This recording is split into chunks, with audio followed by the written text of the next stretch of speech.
Okay, because we've got a few people who, unfortunately, they have events at their school and they can't come. So we've got to make sure we get everything recorded well for them.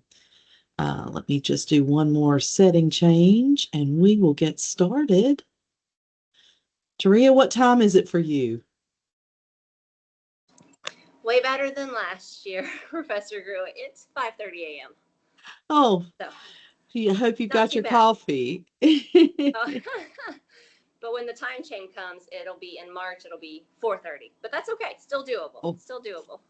oh my, oh my. Let me see if I can change one thing real quick. I did some updates and it looks like it's going to be a little messy. So give me just a minute. Let me fix that. You're not my only person who's come at 5:30.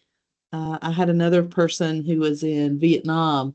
He was like, he was 5:30 in the morning.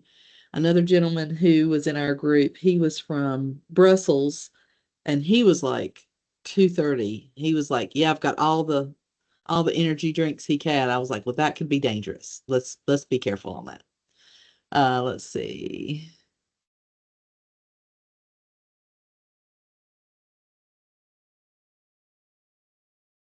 Let's see real quickly. I'm trying to make sure we don't have any beeps.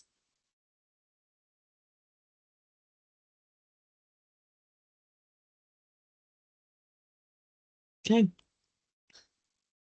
We'll see. I probably have not fixed that. Well, tonight I do want to let you know I'm going to give you lots of information. I want you to prepare, unfortunately, to be a little overwhelmed, but I'm also going to walk you through everything. The biggest thing that will make you feel good, I think, is kind of knowing the whole process for this semester. We're going to talk about all of the assignments that you were to do, we're going or are going to do, and we're going to talk about your portfolio. And I want to also let you know that you'll notice on our home screen, and I'm going to open this in a few moments, that I break down every class to be an important tool that you're going to need for your portfolio. So each class, I'll give you an assignment of what to bring with you as far as what's done on your portfolio. We'll do some work in class, and I'll say, by next class, bring this with you. Same thing each week. If you can kind of stay on that timeline, that will help you. They're not hard deadlines. They're very flexible deadlines because what you put into this is what you will get out. If you want less stress, you'll kind of stay on my time frame. It's not that you can't do it a different way. It's just it will be more stressful if you wait till the end. So I'm going to, oops. Okay. We're going to be walking through every assignment tonight in detail. And some of that detail is going to be, we'll unpack this next week, but I do want you to have a good overview tonight of every assignment and a good overview of the people you have in class with you, because they're going to be your cohort. They're going to be the folks who you might want to collaborate with. They're going to be the folks who you might say, hey, could you review this for me before I bring it to class next week? So we're going to have to get to know each other in this class as well. It's very important to me that you have a nice cohort or collaborative network or PLN to work with after this class.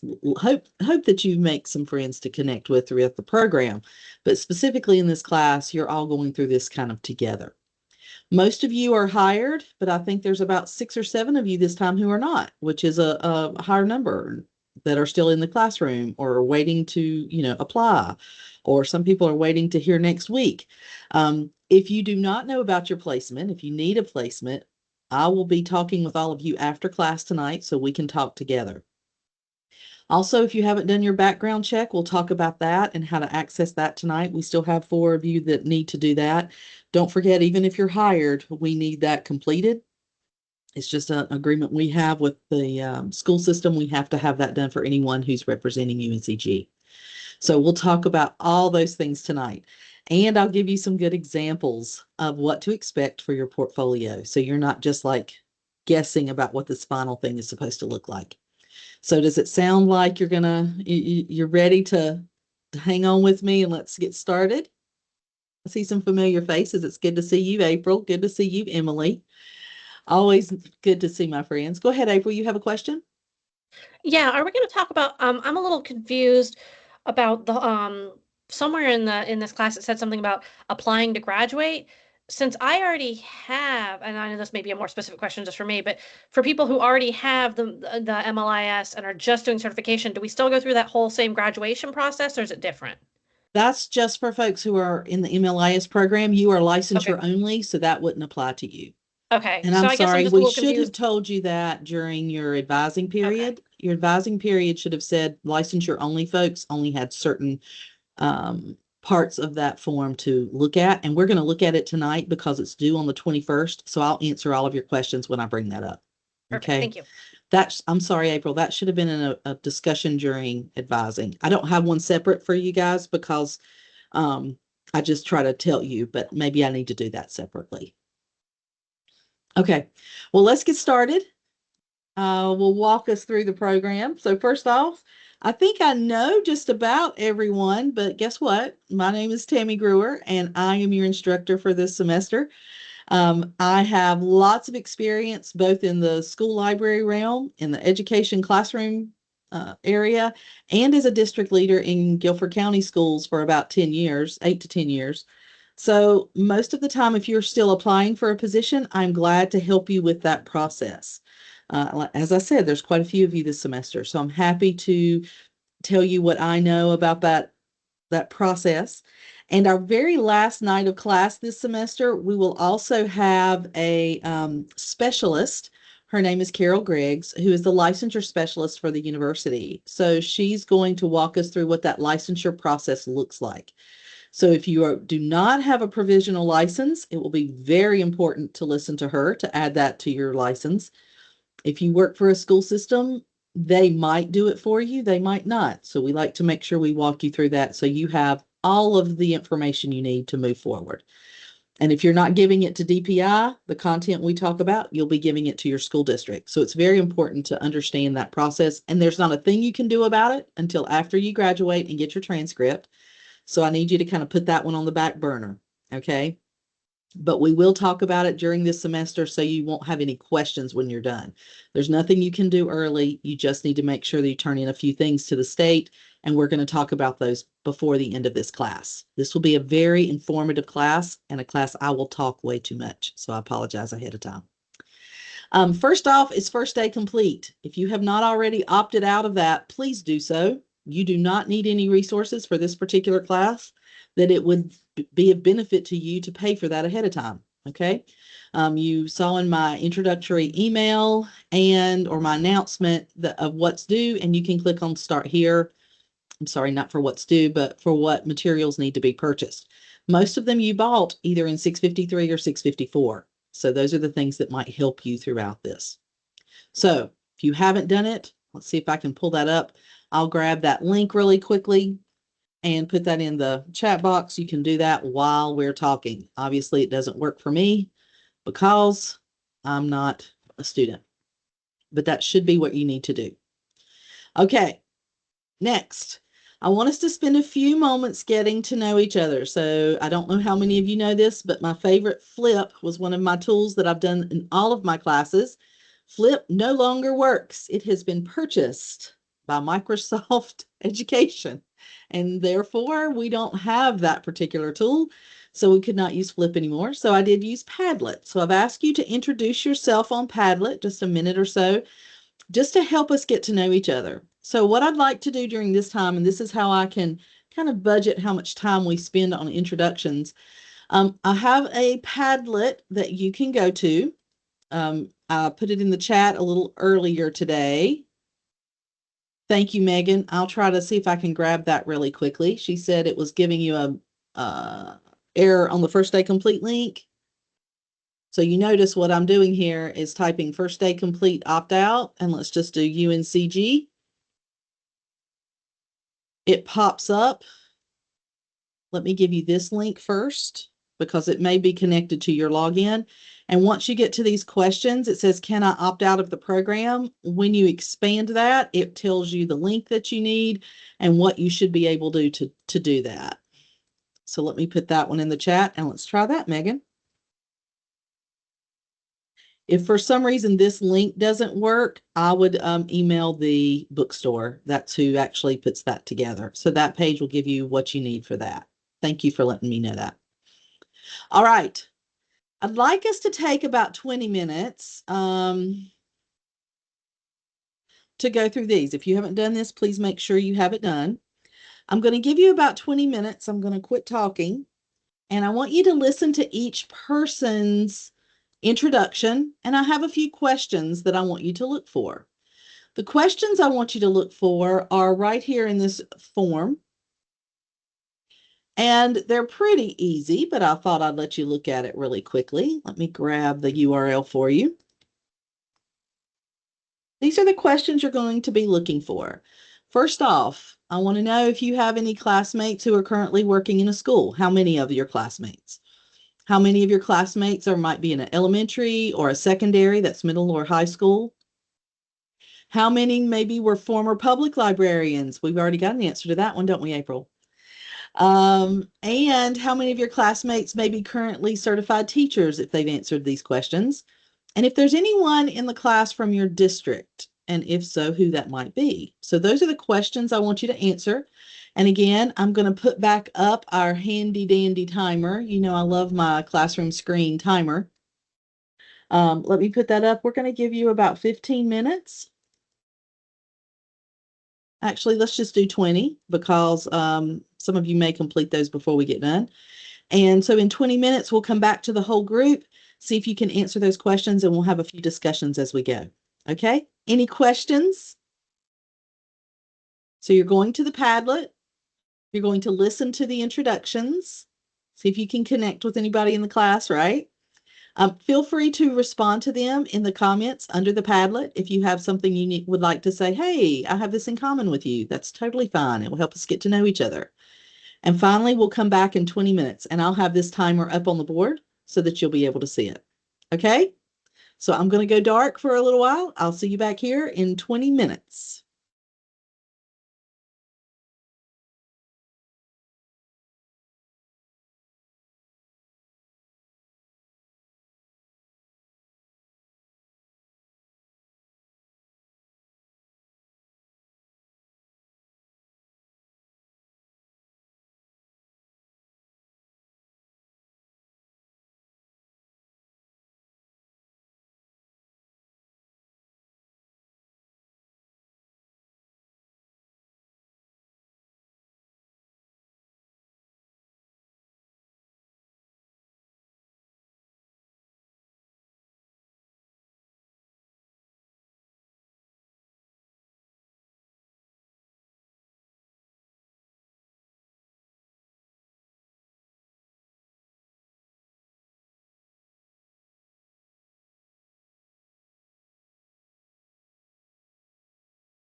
All right. Are you guys about finished?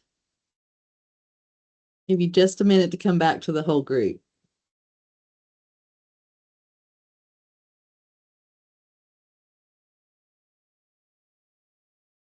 Anybody learn anything unique about your classmates? April, I've learned you're not by yourself in the licensure only category. We've got quite a few licensure only folks.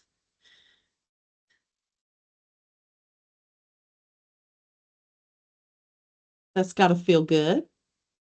You're not alone. We'll give everybody a moment to come back.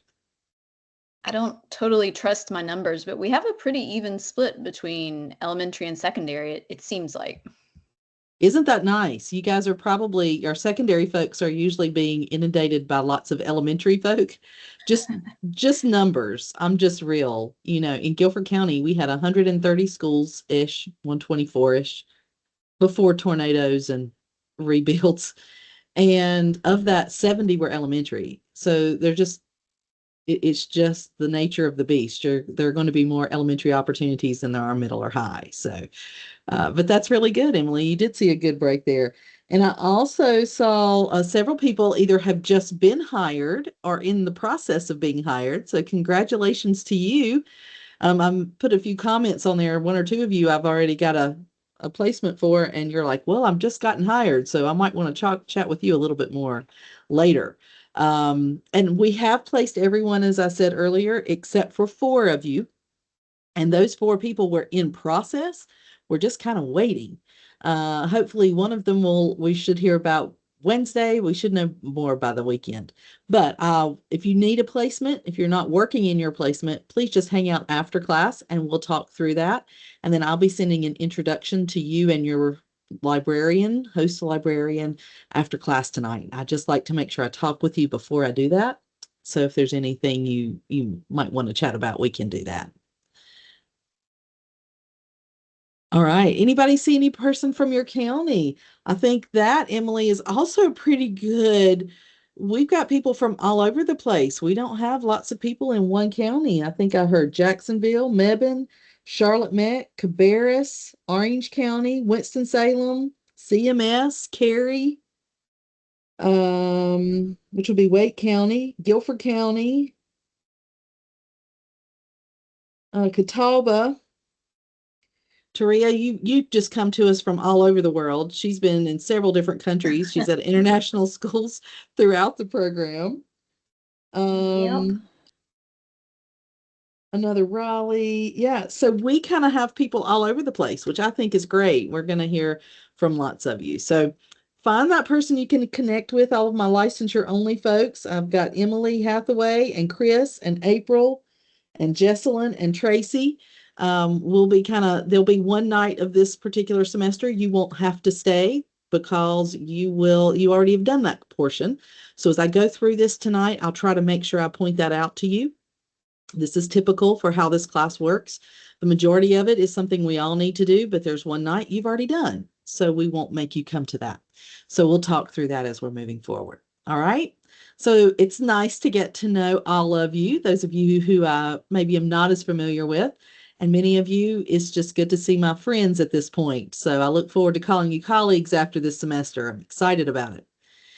Here's that handy dandy checklist that I pulled up and you should have gotten during your advising. Okay, this is what I was talking about, April. So this is our final semester checklist. The first was to register for class, which you've done. The second thing that everyone in this class needs to do, and most of you have, I'll be sending an update to those of you who still have not done it, is to complete your background check. Again, I know it seems very strange to ask you to do this if you're hired in your district, but it is a requirement that we have to fulfill. So please make sure you do your background check if you haven't done so. Again, I'll send you an updated email after class about the 4 of you who still need to do that. The next thing is to submit your final plan of study. Now, this particular piece is not for my licensure only folks. Okay, so licensure only, you had to do steps 1 and 2 so far. So those are for everyone. Step 3 is going to be for everyone who is graduating with your MLIS, okay? That final plan of study. So when you fill this out, make sure you open this and download it. Once you download it, you will notice that it becomes editable. Let me just share that with you because I know some of you, it may seem a little different, but make sure you download this particular document. Once you've downloaded it, the smart thing to do is to open that up from your downloads. And I'm showing you this because I always have questions with it, and I'm trying to help kind of fix that problem. Once you open it, just a minute, Taria, I'll get to your question. I'm sorry if I missed that. You'll notice it becomes editable. And so while we're looking to see is what courses you have taken and what semester you took them in, what your grade was, right? Taria, you do have a different one for dual license, and I will send that to you. Okay. Oh, okay. I had Dr. Morfield Lang sign this one already because I wasn't sure, but I think she'll be fine to sign another one. Okay, that's totally fine. And I can sign it for that was you my as, question, yeah, actually. dual licensure folks are supposed to be mine as far as the process to get you here. So you were early in the process, so it just never got switched over. So that's why, but I have a special form for you. Okay, perfect. That was my question because I wasn't able to put all of my different classes on there. Okay, thanks. Correct. We made plan for you. You're just my only dual licensure. You're early in the process. So we'll talk through your specialities as we're moving forward. The other piece of that you'll notice is it tells you how to save that, please, with your last name _ first name and spring 25. And the reason is this isn't for us. This is for the graduate school. So make sure you'll click here to submit it. All right. So get it signed by your advisor. They will send it back to you and you can submit here. I think I've received one that I still need to get back to you, and I'll try to make sure that happens this evening. If you haven't done so, it would be great if we could get this done by January 21st. Okay, that is a key deadline for everyone in this class who has a final plan of study to submit or who needs to apply to graduate. Again, my licensure only folks, you do not have to worry about steps 3 and 4, only those that are getting your master's. If you are also getting a certificate in instructional design, then you'll have to do this separate link as well. So you'll kind of have to do two. I don't think there's anyone in this class. The only outlier I think is you, Taria, and yours will be different. And I have myself a note. Let me star that to send you your I did final all plan of of my study. stuff. Yeah, and I did all of my stuff at the end of last semester in December. So I should be fine and good to go for all of it except for the plan of study. Oh, sure. Yeah. That's fine. And that should be, most people did. And, I told you early, make sure you do your application to graduate early. And if you've already done that, it's tremendous. If you haven't, I will say that is the one deadline that I have no say so over, and I can't backtrack and get you in, if that makes sense. So if you have not applied to graduate, please make sure you do that as soon as possible. Okay. And here are the steps to do that. You can walk through Jeannie to be able to do it. Lots of different areas. But again, let me put this in the chat. This is your form, and it should have all the quick links to help you walk through that process. And then the last is complete with me. So if you are getting your master's and you're coming to graduation or you're not coming to graduation, please submit an image for us so we don't just have a logo or an icon for a graduate there beside of your name, because we will do a virtual graduation at the end of the semester.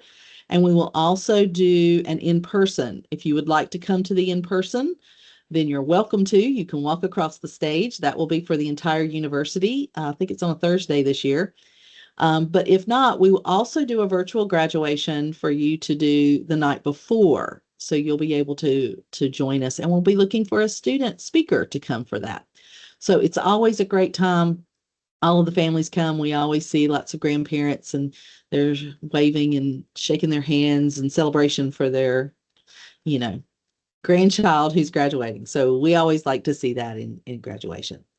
It's open to everyone, Megan. That's a great question. It will be at the Coliseum. And I believe in May, that's the nicer graduation. You'll actually be going to the doctoral hooding ceremony And then they will do master's level students. So you don't have to sit through all of the undergraduates that come through because, that's quite a long day. But I believe that's how it will be this year. We will give you all of those details, I think next week, because they're still finalizing a few. And I like to make sure I give you accurate information when I share. But we will have all those dates and everything very soon. There won't be tickets. Everyone can come. And we will usually do a reception right before the in-person ceremony. So if you would like to come, we would love to meet you. Come get your alumni pin and we can connect with you as you're moving forth into graduation. Okay? So it's always a fun time. Taria, I doubt you're coming to us from Laos, unless you're traveling over. No, but I So will be please, in North Carolina hopefully sometime this summer, so maybe I'll pop in. please do. I'm potentially going to be on campus most of the summer. So anytime that you guys want to come through, we can always go and look at the TRC and hang out in the makerspace, or just come up and say hi and I can find some swag for you. So let's see.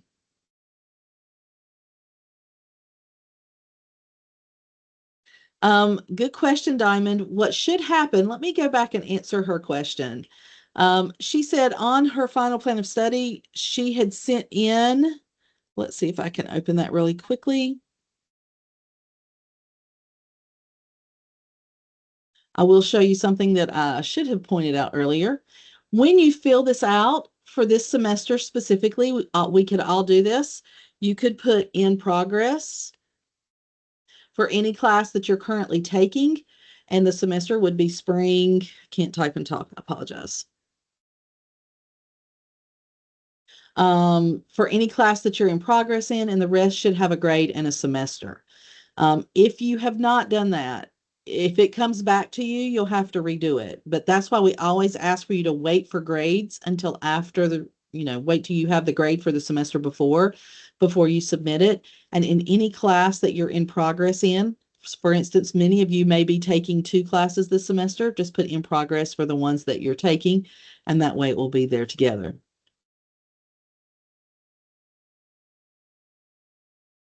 No. So you ask a good question, Donna. Please go ahead and do your application to graduate. No problem. Okay. The only thing that you should have to wait on is, and if you could at least have this to your professor, your advisor by January 21st at the latest, then they can get it back to you and we can get it resubmitted. And I'll remind you on the 28th to do that. That is a good time frame. Within this one, the goal is to get it back by the 28th. So that's why I put the 21st here, so you would make sure you had it to your advisor. The date that I have no play on is the application to graduate by January 21st. If we miss that, then we have to possibly look at first summer session and what that could look like. And I don't want you to have to do that. So everybody that needs to graduate, please make sure you do so. You do that application.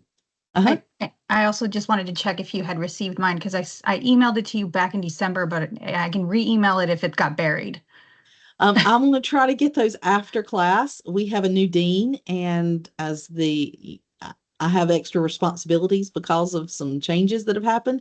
So my goal is to search my email and have that done after class I think there's at least, I know I've seen 1, potentially 2 that have come through.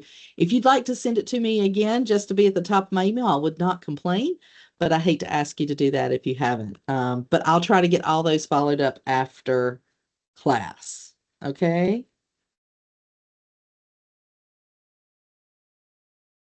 Oh, that's great, Donna. Thank you. That'll help me make sure it happens also.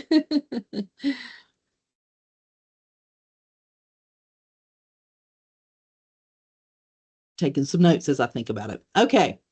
Any more questions on that? I want everyone to just feel comfortable. Everything should be linked there, quick and easy for you, and we'll try to get those to you as soon as possible. Okay.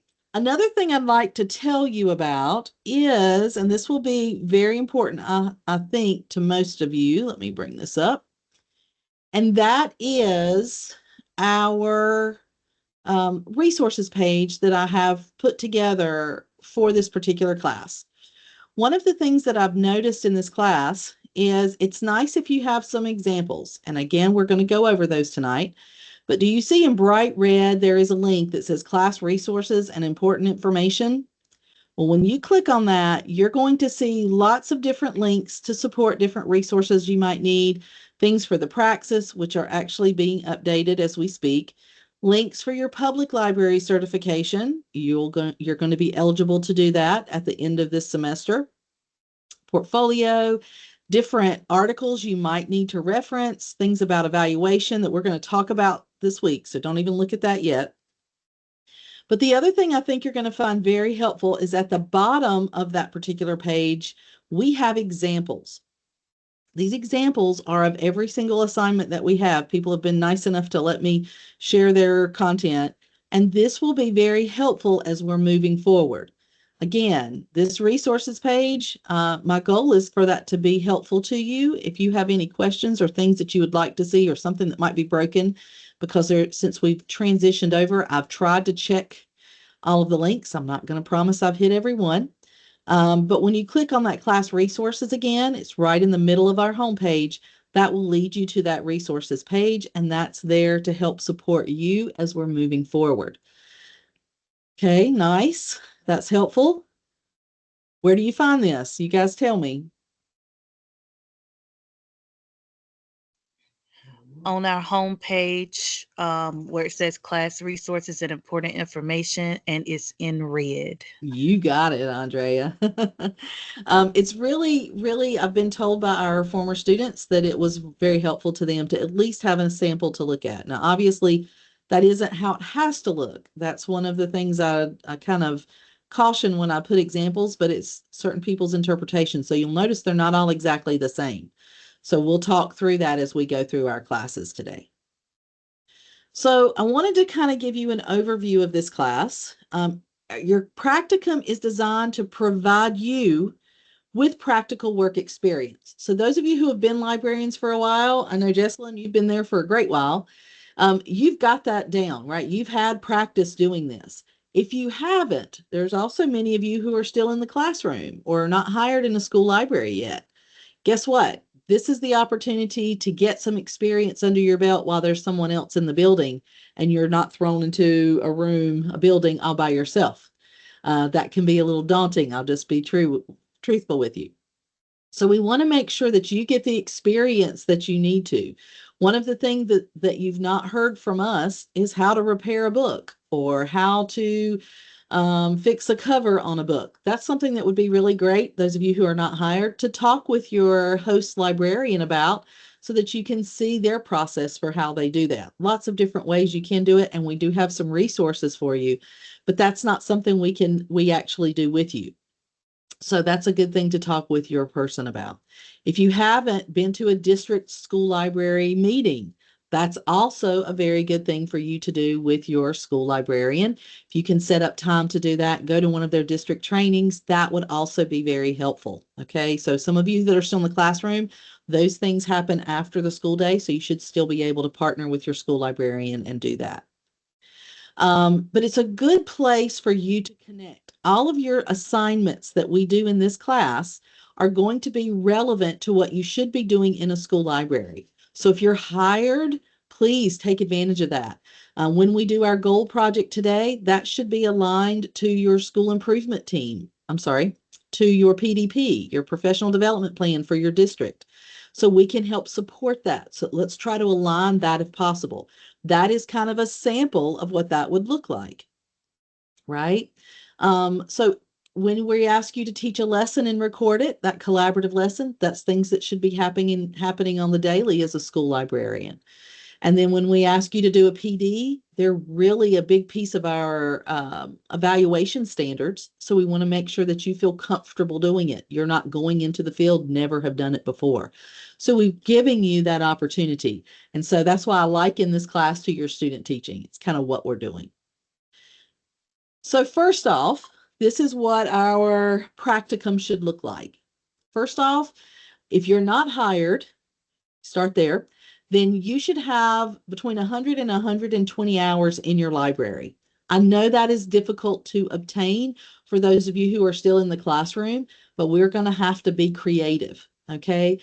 We tried to make sure all of your placements were either in your home school with the librarian who was there. We had a few of you that was not an option. So we found a school that's very close to where you are. We do not set your schedule. That is up to you to work out with your host librarian, and we'll talk about who those are today. Okay. Again, if you do not have a placement, if you need a placement, then we need to talk after class. I just didn't want to waste class time with everyone that doesn't need that. Okay. The other thing you'll notice is a log. So again, this is for those who are not hired as a school librarian. You may be hired in your school, but not as a school librarian. You'll notice that here on the home page, there is a log. When you click on that, make a copy of that document, and that is the log. You can make a copy into your Google or into your OneDrive, and that is what you will need to fill out. If you're doing in-person hours in the building, or if you're doing virtual hours, which means you might be collaborating with a teacher after hours and doing that virtually, we can allow some of that too. We would like to have a minimum of 100 hours in the building, or going to a district media meeting, right? You heard me say that earlier. Or meeting after school. Doesn't have to be time with students, but the more the better. Okay. Could also be battle the books practices, things like that. Background checks. You've heard me say that earlier. That was also linked on that SMORE.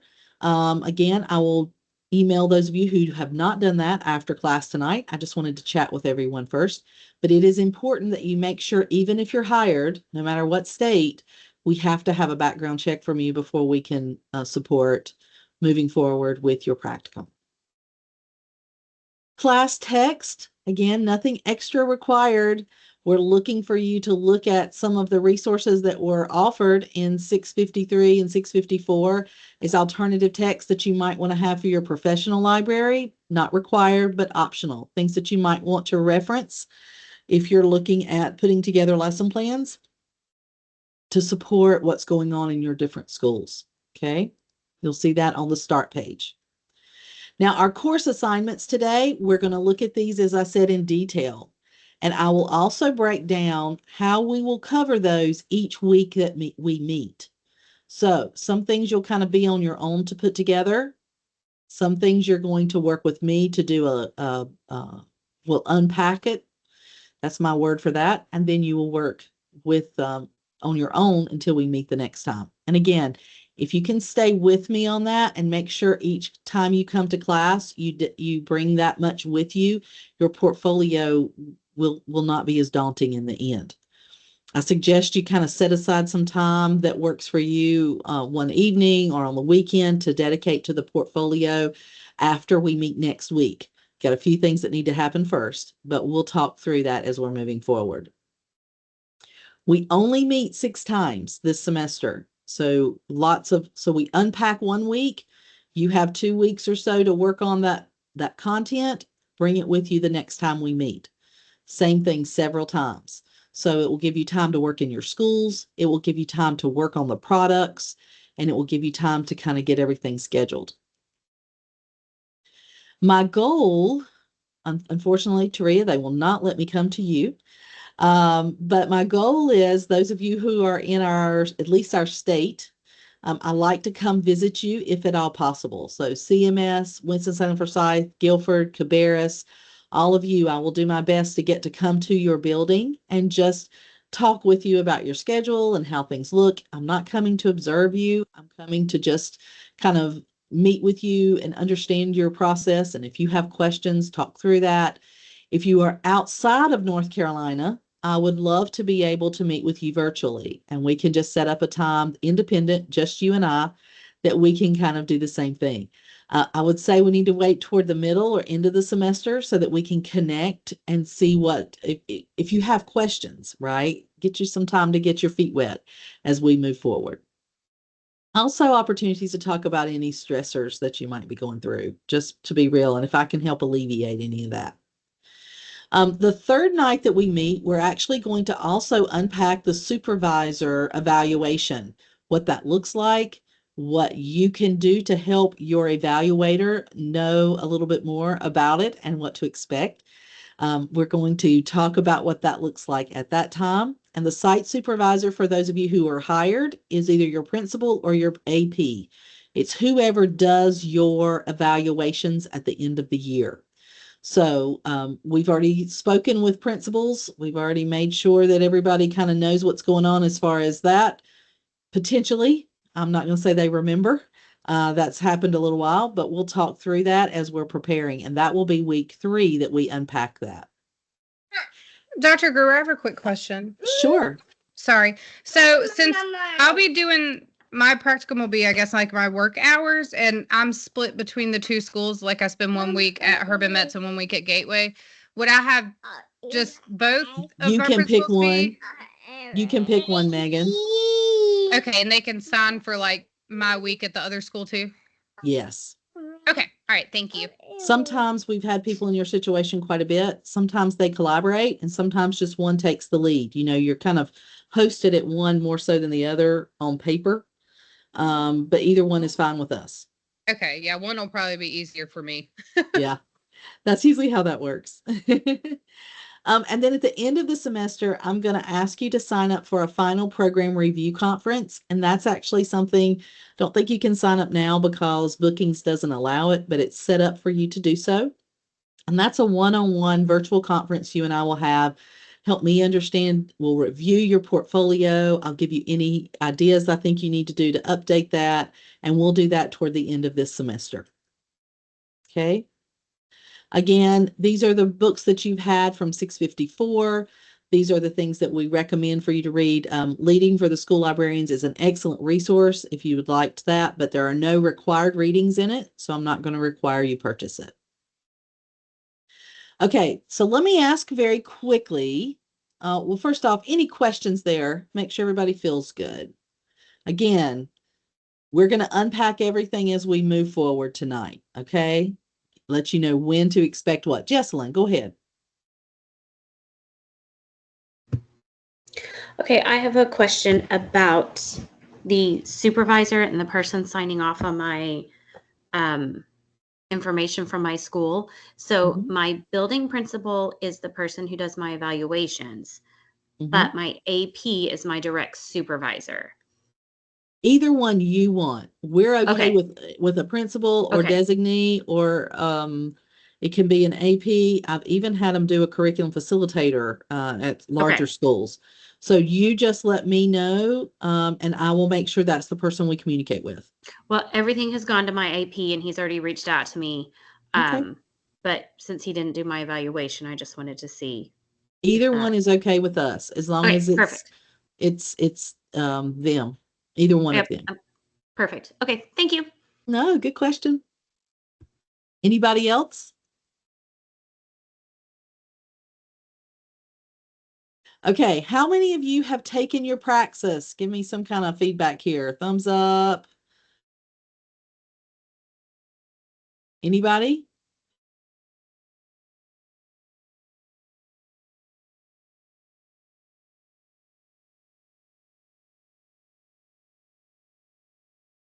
Nobody?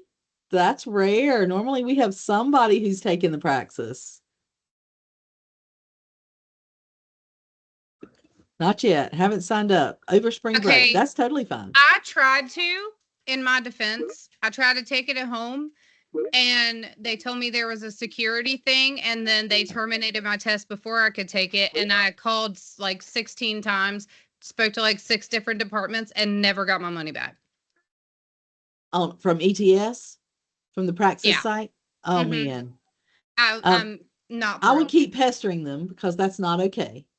Well, no one knows who to talk to. Because they were like, well, let me look at the footage. And they did, and still no one can answer any of my questions. I'll tell you what, and I don't know this to be true, but let's reach out to Carol Griggs at UNCG. She's our licensure specialist and deals with ETS quite a bit because all of your scores go to her. So if you take it at a testing center, That's my next. I'm doing Yeah. that next. I'm not trying to do it at home again. yeah, and there's also an issue if you're trying to use a school computer. Obviously, it Yeah. doesn't like you to surrender I your. think that was what happened. Yeah, but you should get your money back. That's not okay. Yeah. So just saying, but we'll reach out to her, Megan, touch base with me, email me, and I'll see if she may even just have a contact. If nothing else, that would be great. That would be lovely. Thank you. Yeah, glad to. It's not okay in my book. We do have a few things we'll tell you. So the test score has changed, the test number rather. The test number is 5312. It used to be 5311. If you a long time ago took 5311, they still recognize it, but it's been updated and the new number is 5312. So that's the one you're registering for. Few things you need to know if you're registering is the university code is 5913. Isn't that terrible? So close to our other word. So what I mean by that is send your scores to this number, to this university code when it says what do you want to send your scores to.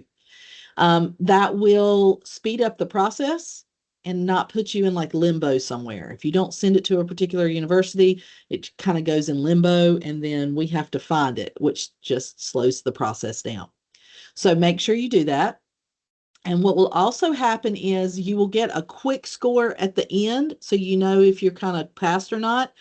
99% of the time, that score is what you end up getting. I think, Margaret, you said you've taken yours, right? Yes, and I I think passed.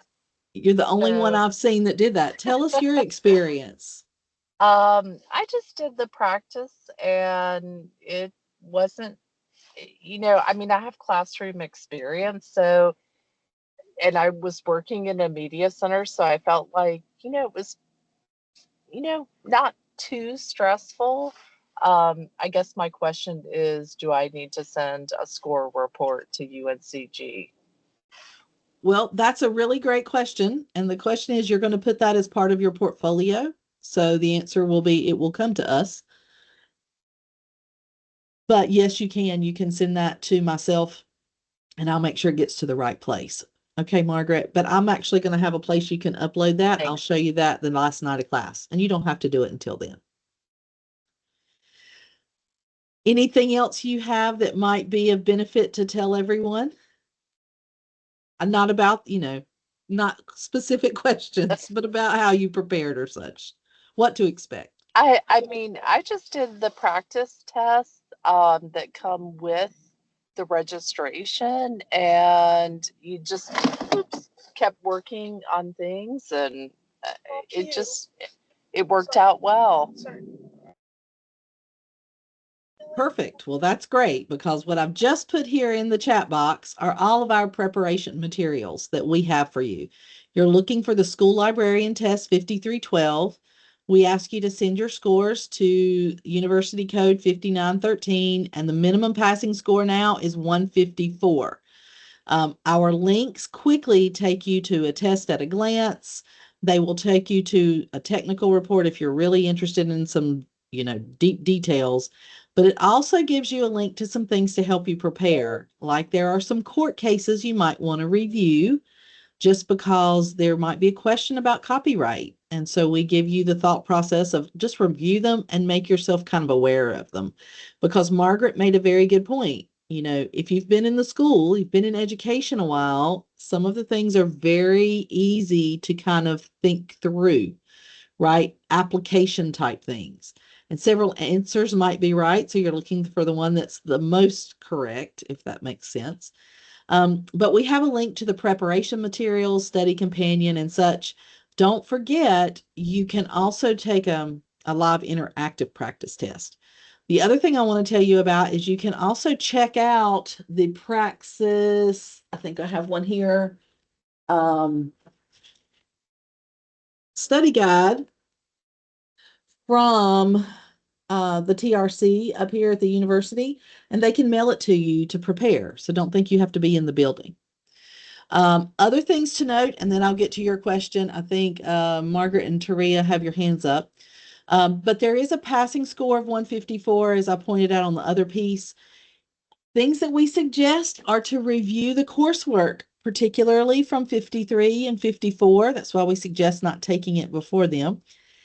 And stuff that you may have done in 17 and 18. There might be questions about award-winning books and what does this award connect with, right? Pure Belle Prey, for instance. Anybody know?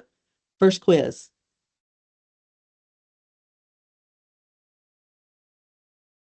What would the Purabelle Hispanic. pray?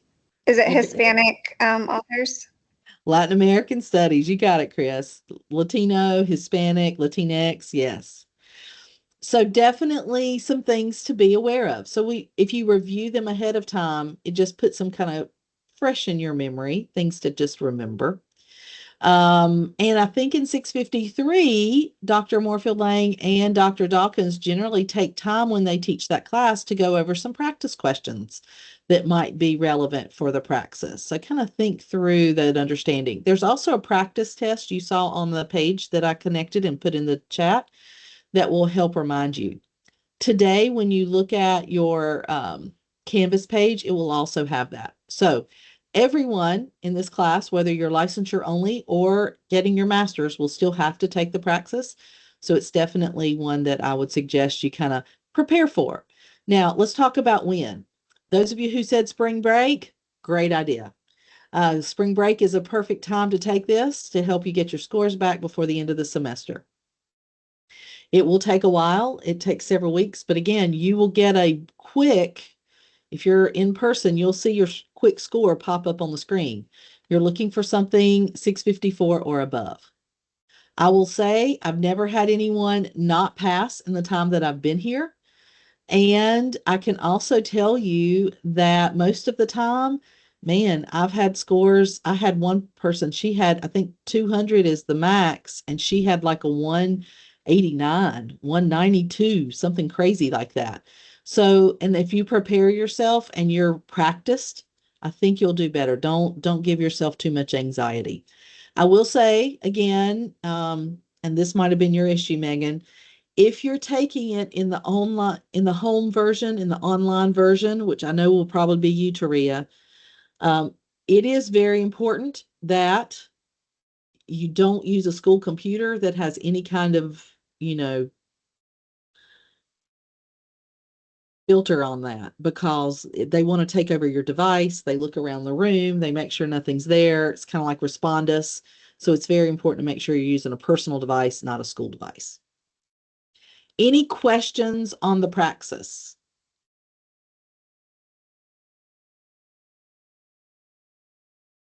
No, Margaret, Have did you you, or do you Go have a ahead. lot of people take it at a testing center rather than online, or is that like a viable option a lot of places? The first time they even offered it in an online opportunity was over COVID. So Okay. some places it's not available online at all. But because they put that together over COVID, it is still available in some places. So I don't want to take it online. I wanted, so Yeah. there's testing centers you can take it at? hmm Okay. I'm concerned about the whole, I've heard that, they use like the eye tracking software, make sure that your eyes are where they're supposed to be. And one of my eyes, the eye I'm blind in wanders. And Yeah. I'm really worried I'm going to get disqualified because because of eye tracking software, and that's too much stress. Yeah, So, definitely. It would yeah. be stressful. You are exactly right, April. Okay. But I do, if you go to a testing center, I would suggest some kind of ear. They may even provide it, but I'd bring my own earpieces. They won't let you have your phone. They won't let you have, hardly anything. It's a testing center. If you've ever taken I had to take the GRE, but anytime you take a test like that, it's that same kind of, people around you might be taking 15 different tests. So you won't all be on the same thing, but let's see. Yeah. Okay. Any other questions? Professor Taylor? Donna, Can you did you hear have a me? question? Go ahead. Yes. Yeah. Can you hear me? I can. Go I'm on ahead. my earbuds. Okay. I'm just making sure. Is it possible to take it in an out-of-state testing center and it still be sent? Like, I guess that should work, Yes. right? Yes. And I'm sorry, there's background noise. So I think I understood your questions if you took it out of state. Yes, you will be able to do that. Yeah. And you bring up a very good question, Donna. I want to make sure I touch base with everyone on. When you finish this program, what we suggest is that you follow through with North Carolina licensure, whatever state you might be in. We have some of you in Georgia this semester, some of you in Virginia, and then transfer your license to that state. We meet or exceed most state requirements. So that has been the easiest to be able to do. We have had a few folks in Virginia just go through the Virginia things there. But the last night of class, we will have Carol Griggs here and we will talk with her and she will walk you through what that kind of looks like. But you can also get your North Carolina license, transfer that license to whatever state you might be in. We've had people in the last semester transfer out to Nevada in the middle of the semester before just because of job situation. So it is possible, and we will support and help you get any paperwork that needs to be done. If you are in another state, such as Virginia or Georgia, Virginia in particular, or South Carolina in particular, will send us paperwork and say, we need you to fill this out to attest that this person has blah, blah, blah. And we have the structure in place to get all of those signed and get back to you quickly, not to hold you up. You've heard me say her name several times already. Carol Griggs is amazing. She's coming the last night of class. Again, you can't do anything until then anyway. So that's why I don't want you to stress about it. The thing that I want you to know is she's coming. She's going to talk to all of us about the process, and it can't happen until after graduation. So don't stress yourself now. You can't get the license until you finish the master's or you finish the coursework, those of you who are licensure only. Once you get the coursework and the grades back, then you can worry about the other things that haven't been done. But we're going to help you along the way. So don't stress about this. I'm just telling you it's coming. The biggest thing I will tell you is just get this on the calendar, get it registered for it. Find a time you think, oh, this will be spring break's a great time for me to prep for it. Then do it then. If it happens after graduation, that's okay too. We will give you all of the tools you need to help you with the process. Just note, you cannot be licensed until the praxis is taken. And for you, Taria, the praxis is only required for your 076. It is not required for your 077. That's something different. Okay. No praxis know. for you on that. Okay. Yeah. But the 076 is still required. Okay. Any questions? If you want to, Emily, again, if it just makes you like, I need to get this done first before I take the praxis, sure, we can do that. I'm not going anywhere, so I'll still support any and answer any questions that you have. Marion asked, how long does licensure take to post praxis and graduation? I'm just going to be real with you. Licensure, praxis, they're pretty quick. They'll get back to you. I think it's 2 to 4 weeks, sometimes quicker, sometimes most of the time quicker. They have people to support that process. Licensure, on the other hand, especially those of you in May, everybody graduates, everybody's trying to get their license. It could take longer. So we have 2 to 4 weeks before your final grades and diploma comes in. We have to wait till you get a diploma that says degree awarded, those of you who are master's students. And then that degree awarded transcript has to go along with your praxis score and verification that you have completed this class and the portfolio to the committee's approval. So I'm going to go over what all of that looks like tonight, but note that doesn't have to happen the day you graduate. So first off, let's check off the I need everything I need to do to graduate box, and then we'll talk about the licensure piece. Okay. But the praxis is something that I will go ahead and at least kind of think about when you want to do it. And many of you have already gotten it scheduled according to what I saw in the chat. So if you have it already scheduled, that's great.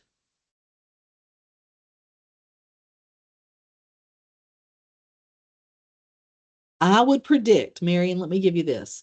Since we are graduating in May, I will predict that everyone that finishes your praxis and finishes your coursework and portfolio, you should be able to have your license before school starts next year. It should take the summer to get all the pieces approved. DPI is just, they have had lots of cutbacks.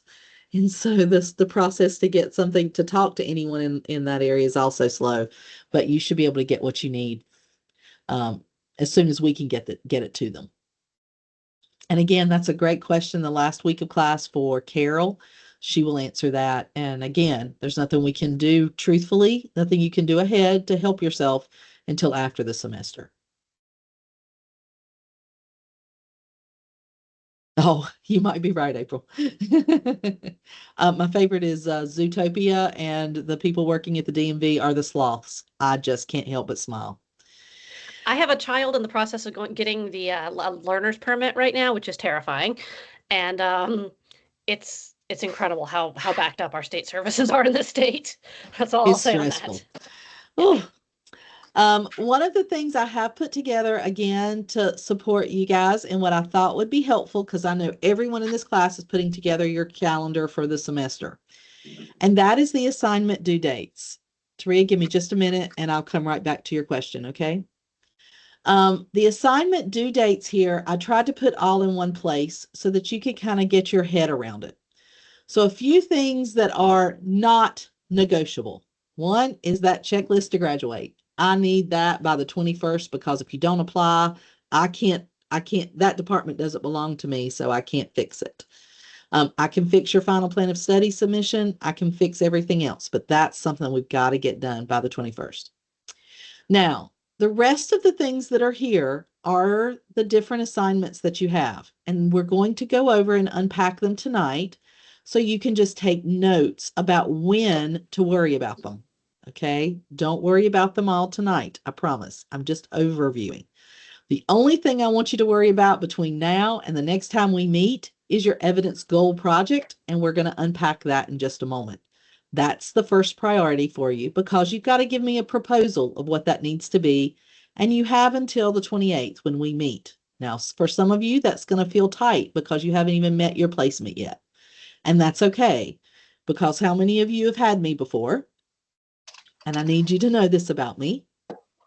I give you a suggested due date for just about everything that's here. Okay.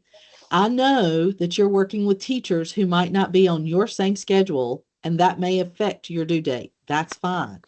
If you miss a due date, I'm not going to penalize you, but I do expect you to email me and say, hey, can I turn this in over the weekend or next week? I've had teachers go out on maternity leave weeks early. I've had things happen that influenced what could happen with the media spec. And so it wasn't easy for them to be able to fix, if that makes sense. Later. So, hold on just a minute. So it's very important to make sure you communicate with me, just so that I'm in the know that, hey, I haven't dropped the ball. I'm working on this, but I can't get it done yet. Again, the one thing that, if you can have it to me by the 28th, that's the next time we meet, is going to be your goal proposal. We'll talk about it in a moment.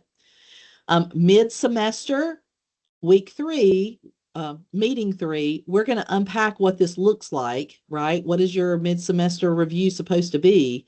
And we're going to unpack those standards. What are the evaluation standards that your supervisor is going to be doing a final evaluation on? So we want to make sure we unpack them before then. So on meeting 3, we'll unpack them, and then you will meet with your supervisor before March 4th to just talk about what's your goal project, and we'll unpack that as well.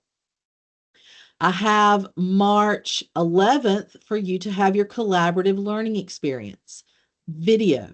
So that's a lesson plan that you're going to do with someone in your building as a co-collaborator. Then you're going to write the lesson plan, you're going to video it, and you're going to reflect upon it. That could be in collaboration with any unit that you're currently working on. It can be collaboration with a English teacher, science teacher, social studies teacher, elementary teacher. Could also be something that you collaborate with your specialty teachers. Maybe it's an art or music teacher. You can collaborate with any of them. I just wrote an article for Knowledge Quest about how librarians could collaborate with art and music, right? So how can we support those areas as well? So again, I put March 11th on here just to kind of give you a timeline, but let's say that teacher and you can't get it in the books until March 20th. That's okay. I'm just trying to give you a way. If you wait till the end for everything to be due, you'll be behind. We will also unpack your professional, I've still got Hallmark here. That should say your AASL standards. We will do that on the 4th meeting we meet, or 3rd. and then we'll talk about your professional development. So I'm getting ready to go through each one of these assignments and unpack them. I've just given you a due date between now and April 29th is when we will have to get everything accomplished. And some of these things will work together. So I want you to understand that's okay if you put together your goal project and your collaborative lesson and your PD are both things that you put together to support that particular goal. That's totally fine. And we'll talk about what that means here in just a moment. Okay, Taria, you had a question before we go further? Yeah, I just wanted to double check because my teaching license also expires this year, this summer, like June or something. It's okay to just wait until I have all of this and do it all at once, right? And I shouldn't apply for renewal and then apply for this. That's a better question for Carol. I will So, okay, let me put you on an email with her. Okay. She's the licensure specialist, so I don't want to give you misinformation because things change frequently. So let me put you on an email with her after class tonight. Okay, perfect. Thank you so much. You're welcome. April, did you have another question? Sorry, this was about the collaboration thing. I would love to have a chance to talk, just I don't want to wait 2 weeks, and then we've got, I'm behind on getting started on it. I would love a chance to chat with you about what to do if we have a school where I have tried to collaborate. There is zero interest. My principal, we have to do a principal interview for 653, and he flat out told me that's not my job. Like when I asked about collaboration, he said my job, the way in which I collaborate is by providing planning time to teachers. So there's just like no interest. That said, I was worried about it, but then you said art and music, and because they're in the same boat as me, as feeling kind of like the redheaded stepchildren specialists of the school, they might be willing. Could you send that article so that I can kind of maybe work with them? Because I just don't think it's going to happen with grade level teachers. And that's okay. That's our goal, but we understand. That's why we give you options there. Okay. But we'll talk through that and we can do that one-on-one. Okay, April, and I can meet with you and let's just get it on the calendar and just talk through things. I'm happy to do that. Okay. Thank you.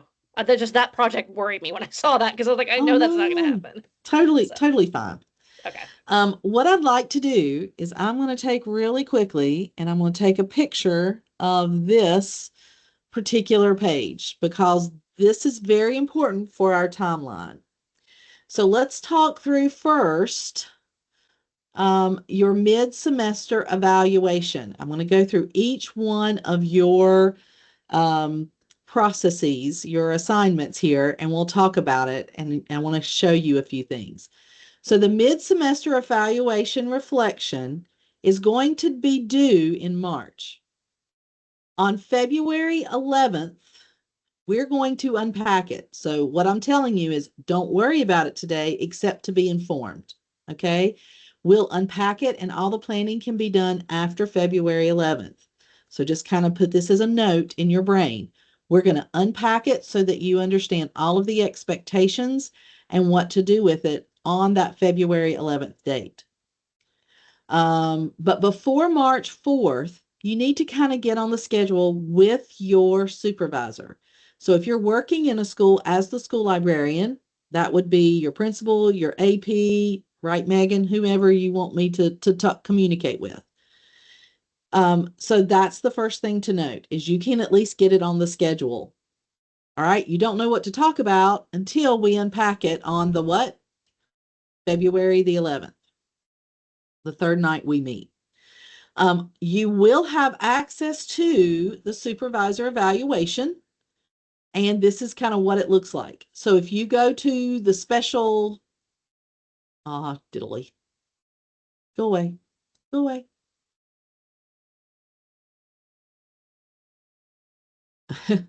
I'm sorry, hit the wrong button. I don't want to annotate.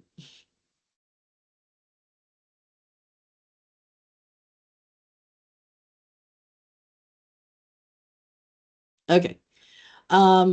If you want, you can see that evaluation right here on the page where it says Supervisor Evaluation PDF template. So if you want to work ahead, do it. I'm not telling you not to. I'm just saying there's no need to at this point. We're going to unpack it on that date. Before you come to class on February 11th, and again, we'll talk about this on the 28th, but I'm going to ask you to take it for yourself and see where you see yourself currently so that you'll have an idea of what we're looking for. And then we're going to unpack it on the 11th and talk about what to talk about with your supervisor when you meet with them. Make sense? We'll discuss it in detail when you come back to class.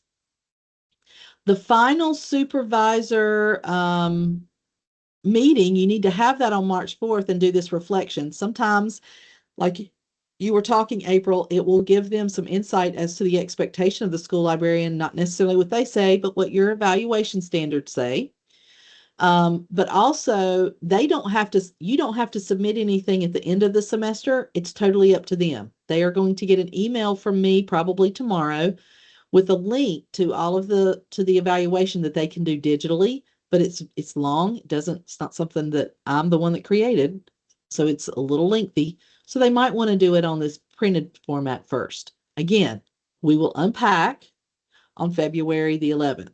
So just note, we're going to do this in more detail. It's on your list, but it's not something to worry about until then. Now, this one is more important because it's due first. This is due January 28th. And this is your proposal for your goal project. Okay, I want you to imagine this is your PDP, your professional development plan for your library. Now, those of you who are hired, you've probably already done your PDP because this is the second semester. So think about one of the goals that's on that. If you're not hired yet, I think there's 1, 2, 3, 4, 5, 6 of you. The 6 of you who are not hired yet, you're going to have to speak with your host librarian, and you're going to have to talk through some goals that they need to see done. Now, the first thing I want to tell everyone right now is I bet you've already got a list. You can go ahead and be writing this down on your notes, table, Post-its, whatever you want to use, of things you'd like to see done in your library, right? That sounds like a great goal. Those would be things that I wouldn't call your goals. I would call them your objectives.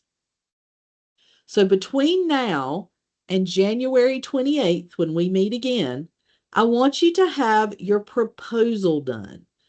Now, the proposal, and I'm going to scoop down one, has to be where you list for me, and I'm going to give you a form to make life easy. So this is the only thing, truthfully, guys, I want you to stress about until you meet with me again on the 28th.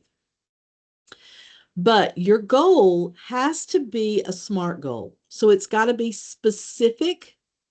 It's got to be measurable. All right. So think quantitative or qualitative, but I've got to know that it's also achievable within this semester. So let's say you want to regenreify your fiction section. That's great, but that's not a goal. That's an objective to help you meet a goal that might be to increase circulation and make your library more user-friendly by 10%. We can run statistics from Destiny all day long. So if we want to increase circulation, that's an easy one to get some statistics on. All right. So your goal would be to increase circulation of your fiction by 10%. You could even be more specific for 5th grade or 8th grade or 12th grade, whatever you want to do.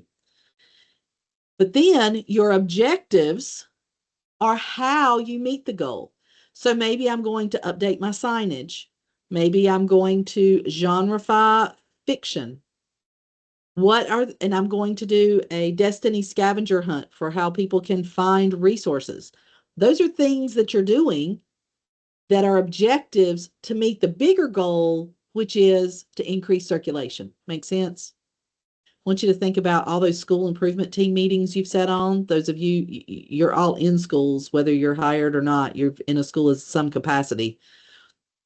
Except for you, I think, Lindsay, right? I think she's still, I might be wrong on that. I think I'm right, Lindsay.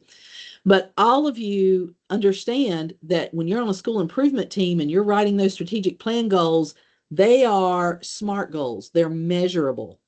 And sometimes that's the hard thing in a school library. The last thing that I want you to note, and I'm getting ready to show you a form, is you're going to have to also come up with, was it successful or not? And that's what you're going to do at the end of the semester. That's part 2. So are you going to do a survey form that students and teachers and faculty fill out? What are you going to do? Right? An objective could also be your PD assignment. You could teach classes with your collaborative unit or your collaborative lesson. You could do a PD to teach the faculty, and you could, do your genreification, right? All of those could be pieces. They're assignments in the class, but they could also be pieces of this goal project, which would be your objectives. I've just blown your world, I'm sure. There's a lot there. Let's start out by looking at now that you have kind of the overview of what this form looks like. All right, let me grab this form real quickly. Let me grab a link to it so that you'll quickly have it. And again, this will be in your Canvas shell for today.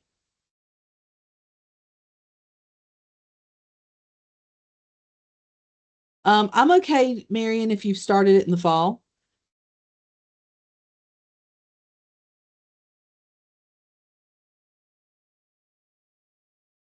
Okay, we'll talk about that in a few more minutes. But let's look at the goal form. So for the 28th, this is what I want you to do. And if you want to chat, you heard me just tell April, if you want to chat about this, we can get you on my calendar and we can have a chat for, 15, 30 minutes about, hey, am I on the right track? I'm happy to do that. Okay, we can also chat about it after class on the 28th because we've got time to edit it. This is something that has to be done at the end of the semester, the final piece. The proposal is what I want the 28th so that I can just know you've got your plan and what you're headed to. Okay. So obviously you're going to make a copy of this goal planning form, download it, make your copy. That's what you're going to do. You'll notice I've got color coded here. Part 1, submit this the first part of the semester. That's by the 28th. Part 2 is how do you assess it? How did you know if this goal was successful or not? And you're going to write your reflection about that at the very end of the semester. April 29th is when that's due.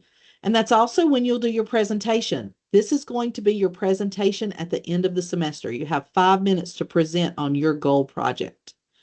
And I will give you some examples of that, what other people have done. But the yellow part is the question, right? How did you come up with this goal? How do you know that it's important and it's needed? I'm not just making it up to check a box. Have you done a needs assessment of your library? Many of you, I want you to go back. If you've already had 653, look at what you did for 653. You did a needs assessment of your library potentially that you're going to be at. So do that needs assessment, see what it's like, and then we'll move forward. Step 2, what library research or best practices say about the work that you're doing, right? You can have some citations. I need at least one to say, what are you connecting? Why is this important? Whatever goal you come up with, here's your SMART goal. Why was it important? Why is it something we should be doing in our library? Is it genreifying? I'm sorry. Is it increasing circulation? Is it making our library more user-friendly? And how do we know if it's working or not? So here is your goal. That's what I want that is measurable. And then I want at least 3 objectives. So I'm just going to use this one. I'm going to increase circulation by 10% of my 8th grade students, 8th grade social studies. I'm going to try to point out all my teachers here. But then what are the 3 things? Those are the objectives. That's what you're actually doing to meet that goal. So genreifying, doing a PD, teaching your teachers in the building how to utilize the resources more effectively. 3, what collaborative lesson can you do with teachers to meet that goal? All of those could be objectives. It could also be updating signage. It could be writing a grant. It could be, connecting with your school improvement team about how we can make our collection more relevant. And your goal, your objective to do that. So everybody, I want you to kind of brainstorm over to the side things you're thinking would be good to either do in your own library or propose to the host librarian you're going to be with, thinking about those of you we're placing in another library. And then what is your plan for implementing those objectives? Kind of thinking through the semester. What do you hope to do by when? And number 6 is one of the most important pieces people leave out all the time. How are you planning to measure your success? I mean, number 1, I can look at statistics, right? If I'm trying to increase circulation to a particular population by a certain date, I can look at statistics. I can also send out a survey at the beginning of the semester that says, strategically do it, don't do it open-ended, but drop downs to ask questions. And then at the end of the semester, send the same thing and see if things have changed, right? People can navigate your library better, can find the things that they're looking for, are finding relevant things, resources to their curriculum. So by the 28th, by the next time that we meet, questions 1 through 6 need to be answered. Save your form and submit it in Canvas. On the 28th, if you don't turn them in until the 28th, they can't give you feedback until after. But if you turn it in before the 28th, I'll try to have you feedback by then. But if not, I'll be glad to do it all virtual. But that's what I expect for part 1. Okay, that's all that's due on the 28th. Does that seem obtainable? Everybody could do that potentially? Do I get any thumbs up? Okay, thank you, Kara. Thank you, Taria. And Taria, I want you to hang with me after class. I've got a connection to make the dual piece a little bit easier for you. So I want to talk with you after class as well. Okay, that's perfect. I'll save my question for then. I'm getting ready to head to work, so I will be on the call, but I'll need about 10, 15 minutes to interact. No problem. Okay. Poor thing.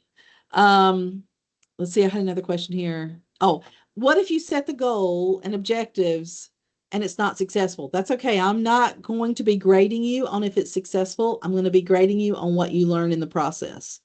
What might you do differently the next time? Right? We can't promise. We can do the list of things that we want to weed from our library. We can put together a list of things we want to spend grant money on. We can apply for the grants, but you can't necessarily get it approved and have it done by the end of the semester. I would like for you to, but sometimes that's not possible. What did you learn from that process, and what do you plan to do with the resources once you get them? If that's your goal. Everybody may have a different goal. Either way is fine. Now, you notice that it says part 2. The blue areas, you'll take this same form and you'll fill in number 7 here at the end and submit that on April 29th along with your presentation. So what am I looking for? An analysis of your goal project. What went right? What was successful? What was not successful? How do you know it wasn't successful? Did you do a pre form and a post form? So tell me what your findings were. How did you advocate for your library project? I got you, Taria. We'll try not to make it specific, patron specific, but you should still be able to get full, not necessarily person by person statistics. If it's set up the way I think so, you should still be able to get percentage numbers, not about specific titles, but maybe about specific overall, like fiction, nonfiction, blah, blah, blah. We can talk through that when we meet.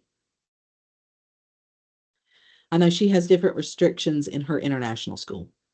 Totally understood.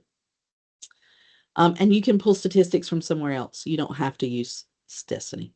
But do you understand that this form is twofold? Number 1, you have the yellow questions 1 through 6 that need to come to me by January 28th.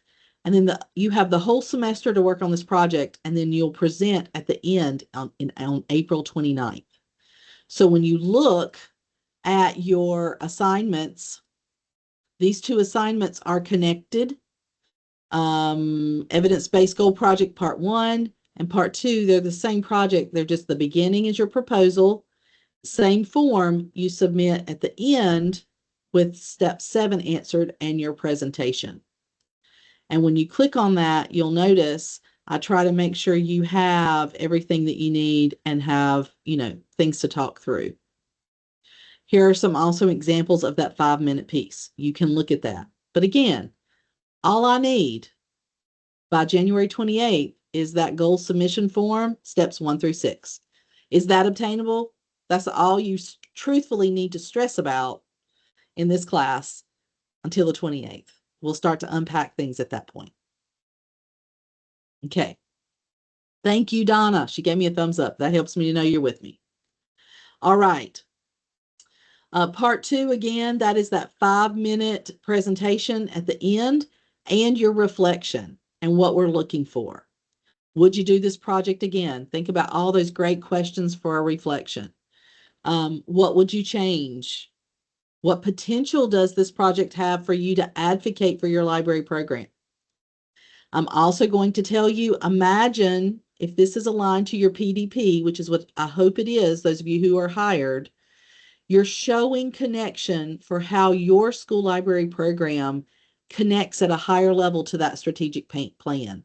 If you have a strategic plan that all third graders will be able to read by the end of blah, blah, blah, what's the library doing to support that?